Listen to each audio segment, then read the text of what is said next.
Welcome back. Let's explore more of the B-Ball Catacombs. I don't remember which direction actually takes me towards progress. So, well, anyway. Watch your step, Barkley. The footing isn't so stable. Oh, okay. I think I want to make sure that I explore everything because all the sarcophagus descriptions are pretty goddamn glorious. So I'm going to make sure that I don't miss a single one. I do believe that going towards the unstable footing place is probably going to be towards progress. So I'm going to go to the right and make sure I explore everything that's in this section here. Damn ghosts, always so much faster than me. So, anyway, yeah, I remember as a kid, I think Space Jam came out probably when I was in, I want to say like tail end of elementary school, maybe like 3rd or 4th grade. That sounds about right. And I freaking loved that movie. I don't think you can say to.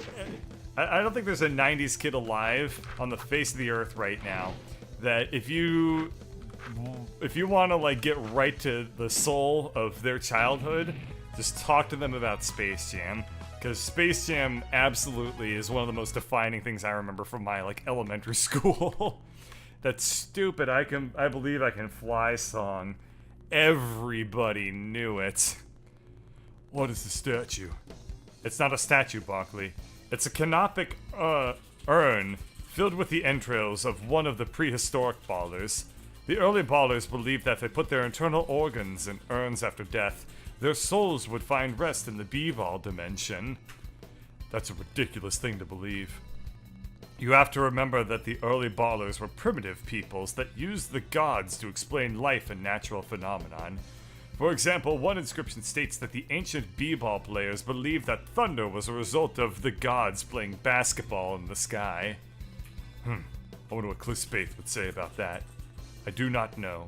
Many of these ballers were buried before the time of Cliff Spaeth. Let's go. This urn in particular, this urn baffles me. What is that? This is the urn of a baller, one G.W. Carver or some such, who lived during the cyberpocalypse.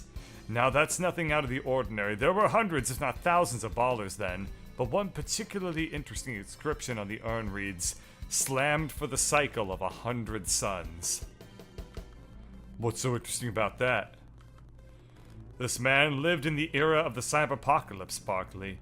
If what the hieroglyphic state is true, then the book of B-Ball may need to be rewritten. The slam was not said to have been invented until nigh on into the post-cyberpocalypse. This G.W. Carver could very well be the originator of slams and jams. At the very least, this could confirm the existence of the slam in that era. Amazing. There's one hieroglyphic I can't quite decipher, though. It seems to be a legume of some sort. I can only make this statement based on conjecture, but I believe it to be an ancient symbol of power. Perhaps the world will never know. George Washington Carver invented peanut butter? Yes. Okay, so are peanuts legumes? Yes. Okay, thank you. Oh god, there's a bunch of B-Ball zombies. I've always kind of wondered, well, I mean, I've wondered in the past, like, 35 seconds. Well, I mean, I've wondered in the past, like, 1 second. What the hell's that red thing that's sticking out of their ween? That's quite a death animation you gave them, game designers. An atom bomb just blowing them up. But, yeah, you know, this game, it reminds me a lot of, like, my RPG Maker days, too. This game was made in Game Maker, so it wasn't actually made in RPG Maker. Surprising to say. But I actually made a couple of games, too, in RPG Maker back when there was, like, a free edition way back in the day. And that was, I guess, probably my very first venture into video game creation was making... Oh, yeah, what do you know? That would be it. That was the very first video games that I ever made. I've made in RPG Maker, and they were really, really stupid and awful. They were so bad. Literally, the way I developed the old RPG Maker games that I made was I would just sit down and think, okay, what do I want to make today? And it needn't have any sort of cohesion with the stuff that I made the previous day or the stuff that I would make the next day. It would just be like, you know what'd be kind of cool is if there was a town right here, and then I would put a town right there. So, like, the geography of the world was literally just like, there was an island that had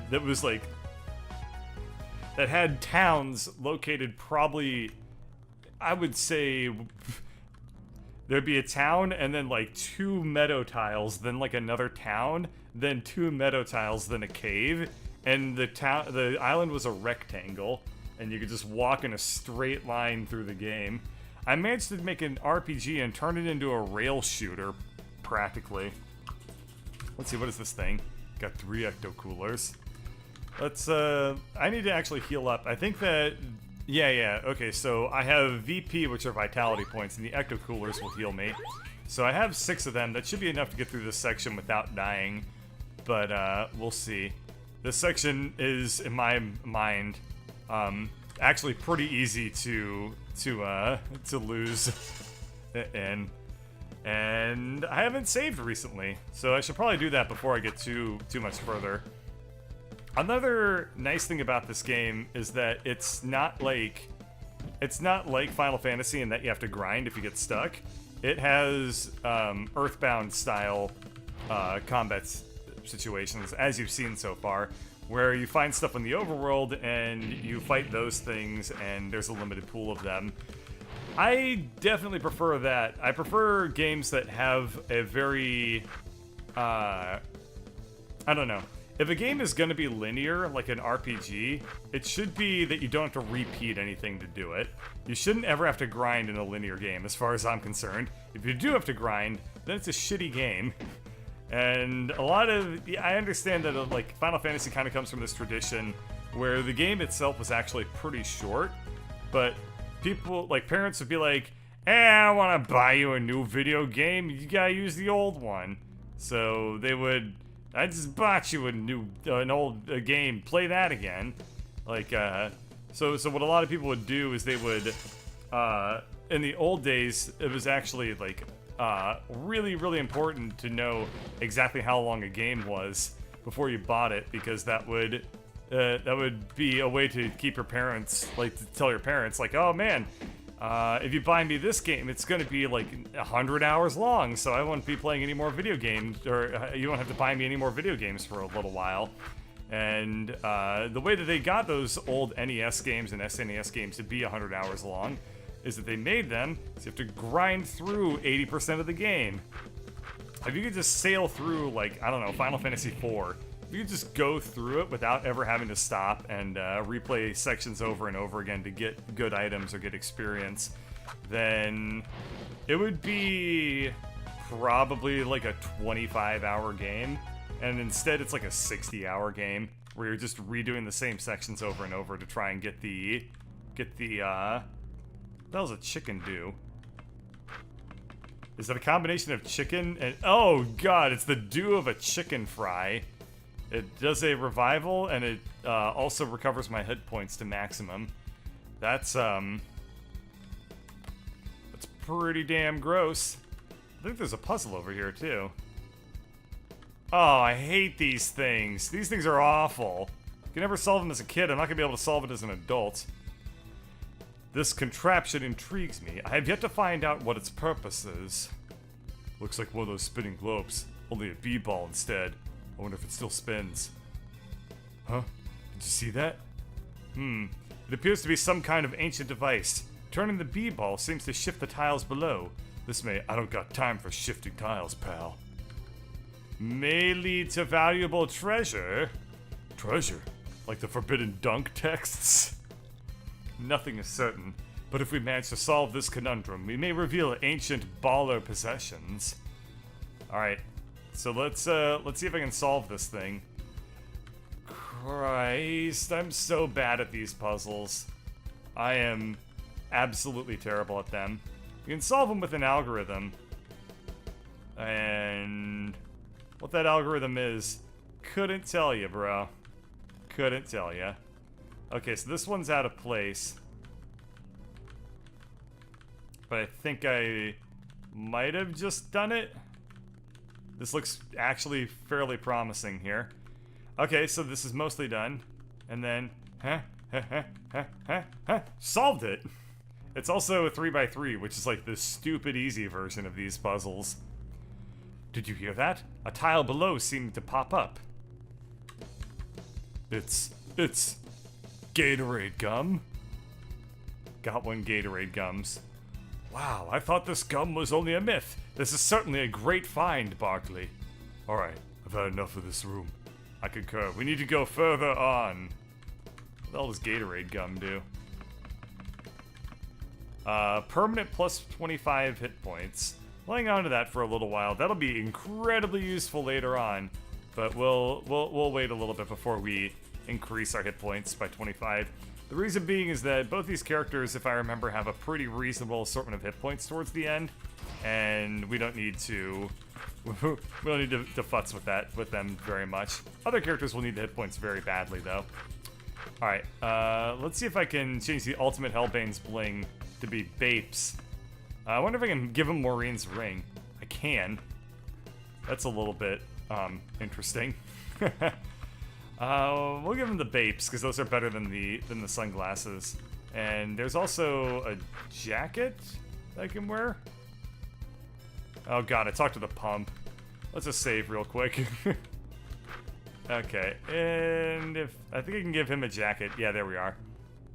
So the ultimate Hellbane is basically like a parody of cyberpunk, like what was I gonna say? I just realized if you look at the ultimate Hellbane, you can absolutely figure out who it is because it's terrible. the obfuscation job that they did is like the weakest sauce ever. So I know who the ultimate Hellbane is, and now Ladybird should too, I'm sure. Is this what I think it is? Yes, a relic from old times to be sure. From what I have studied, I would assume the massive amounts of B-Ball neutrinos created from the first Chaos Dunk lie dormant in the machine as a sort of power source. What? It still works. Alright, let's check this out. A vending machine. What do you want to do? I'm gonna try and hack it. Yeah, I can't afford these things. Insufficient science points. Failed to hack the vending machine. Okay, never mind. What can I buy here? Probably nothing too useful. I guess I could buy B-Ball tears or shards, but... Oh, I can buy B-Ball juice. Ew. And I can't buy any chicken fries, unfortunately, because I just don't have enough money. One nation under chicken fry. Wasn't that like a KFC thing from back in the day? I feel like that was a KFC thing. Oh, whatever. I don't have enough money to really buy anything super interesting, so I'm just gonna move on from here. Oh crap, I just progressed. Oh well. This is it, Barkley. This is where I wanted to take you. What? What is this place? A sacred baller tomb. Hold on, Barkley. He's coming through. Huh? Hellbane. Who is he?